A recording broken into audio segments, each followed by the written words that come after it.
සෑහෙන හොඳයි සන්තෝෂයි මොකද කලෙක්ටිව් එෆර්ට් එකක් තිබ්බේ කිව්වාගේ පැතුම් ලකුණු ගැව්වා හැම මැච් එකේම කමිදු ටච් එකට ආවා කුසල් මෙන්ඩිස් ටච් එකට ආවා ෆාස්ට් බෝලර්ස්ලා ස්පිනර්ස්ලා හැමෝම ටීම් එකට ඕන දේවල් ටික කරා. ඉතින් මම හිතනවා ඒක තමයි වෙන්න ඕනේ ටීම් එෆර්ට් එකක් විදියට. මොකද අපි ගාල්ලේ මැච් එක ඩ්‍රෝ වුණත් අපිට සෑහෙන දුකක් තිබ්බේ. මොකද අපිට දිනන්න තිබුණු තරඟාවලියක් 2-0.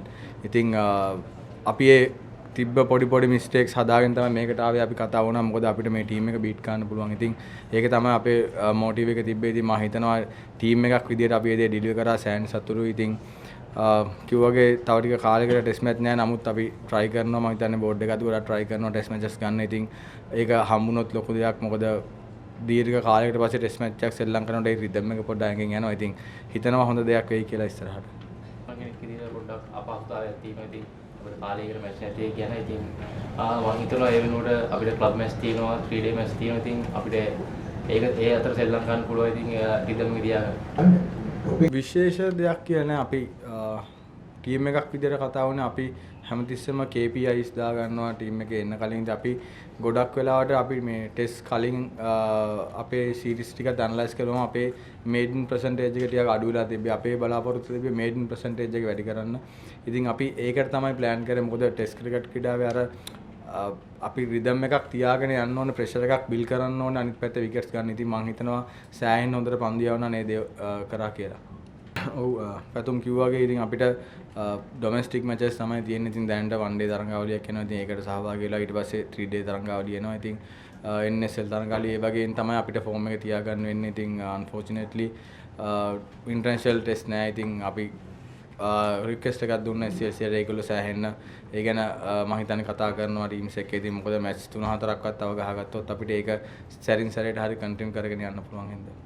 විශේෂ දෙයක් නෑ. මම හැමතිස්සෙම කියන්නේ තමන් තවන්ව බිලීව් කරන්න ඕනේ ක්‍රිකට් වල. මොකද තමන් හොඳ නම් තමයි තමන්ට පර්ෆෝම් කරන්න පුළුවන්. ඉතින් අපි හැමතිස්සෙම කතා වුණ එක එයා සෑහෙන දේවල් කරලා තියෙනවා රටේ. ඉතින් එයා ඒ ඔප්පු කරලා තියෙනවා එයා හොඳ බෝලර් කෙනෙක් කියලා. එයා টপ 10 උත් හිටියා. ඉතින් එයාට ඒ පොඩි රිද්ම් එකේ අවුලක් තිබ්බේ. ඉතින් මම හිතනවා ඒක එයා සෑහෙන මහන්සි වුණා මැච් එක යන අතරතුරත්. ඉතින් මම හිතනවා එයාගේ මහන්සියේ ප්‍රතිඵලයක් තමයි අපිට අන්තිම ඉනිං එකේ දැක් ගන්න. ඒක සෑහෙන හොඳ දෙයක්. මොකද අපිට ගිය සයිකල් එකෙන් බලා ගන්න පුළුවන් සවුත් අප්‍රිකා වගේ සයිඩ් එකක් ඒක දින්නම්. මොකද ඒගොල්ලෝ සෑහෙන හොඳට පර්ෆෝම් කරා අන්තිම කාලේ. ඉතින් ඒගොල්ලෝ ඩිසර්ව් ඒක දිනන්න. ඉතින් මම හිතනවා ඒගොල්ලෝ ICC ට්‍රොෆි එකක් දෙන්න තිබ්බේ නැහැ. ඉතින් ඒගොල්ලන්ටත් ඒ ටෙස්ට් චැම්පියන්ෂිප් එක කියන එක මාර වටිනවා. මොකද රටක් විදියට ඒක සෑහෙන උඩින් තියන්න පුළුවන් දෙයක්. ඉතින් මම හිතනවා සෑහෙන හොඳ දෙයක් ටෙස්ට් ක්‍රිකට් ක්‍රීඩාවට. මොකද ඒක දැන් කම්පිටිටිව් වෙලා තියෙනවා සෑහෙන. ඉතින් අපි අර පැතුම් කතා වුණා වගේ රන් රේට් ඒ ඔක්කොම දැන් එනවා හැමතිස්සෙම ගේම් එකට. ඉතින් මම හිතනවා ටෙස්ට් ක්‍රිකට් ක්‍රීඩාවට ලොකු දෙයක් මේ චැම්පියන්ෂිප් එක ගැන. අනිත් වර්ල්ඩ් කප්ස් අරන් බැලුවත් මොකද ගොඩක් වෙලාවට නොකවුට්ස් තමයි තියෙන්නේ. ඉතින් ඒ වගේ තමයි මේකෙත් අපි මැචස් ශ්‍රී ලංකාවට පොයින්ට්ස් ආවේ නැත්නම් අපි ගේම් එකෙන් එළියට යනවා. ඉතින් අපි දැන් කතා වෙලා තියෙන අපි ගොඩක් මිස්ටේක්ස් අඩුවෙන්ම කරන වෙලාවට තමයි අපි මැචස් දිනන්නේ. මොකද මැචස් දිනන තරමට ලැබෙන පොයින්ට්ස් වැඩි. ඉතින් අපි පුළුවන් තරම් පොයින්ට්ස් එකතු කරගෙන උඩට යන්න බලනවා. අර කිව්වාගේ අපිට ගිය සර්කල් එකේ පොඩි අතපසුවීම් ටිකක් වුණා. ඉතින් අපි ඒකෙන් මම හිතන්නේ අපිට තිබුණ ලොකු chance එකක් මගහැරුණා. ඉතින් මම හිතනවා අපි ඒක නිවැරදි කරගෙන මේ පාර උඩටම යන්න. මම හිතනවා අර කුසල් මෙන්ඩිස් නම්බර 7 ක්‍රීඩා කරන එක සෑහෙන වැදගත් කණ්ඩායමක්. මොකද ලංකාවේ ඉන්න හොඳම පිටුකරුවන්ගෙන් කෙනෙක් එයා. ඉතින් එයා නම්බර 7 ඉන්නවා කියන්නේ නිව් බෝල් එකටත් සෑහෙන වැදගත්. ඉතින් අන්තිම තරඟාවලි හැම එකේම ලකුණු අතර හිටියා. මම හිතනවා ඉතින් එයා ඒක දිගටම කන්ටිනියු කරොත් ඒ තියෙන ඉෂුව එකත් සෝල්ව් වෙයි.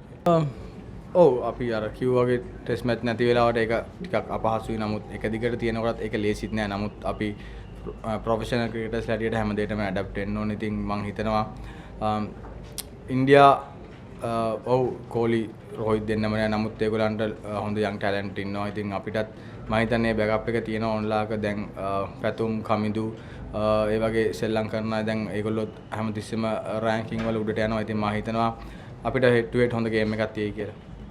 Final question. ඇත්තටම ටෙස්ට් කියන්නේ මම හිතන්නේ සෑහෙන වටින දෙයක්. ඉතින් ප්ලේ කෙනෙක්ට ටෙස්ට් හදයක් කියන්නේ මාර වටිනවා. ඉතින් ඒක වචනයකට කියන්න අමාරුයි. Thank you very much.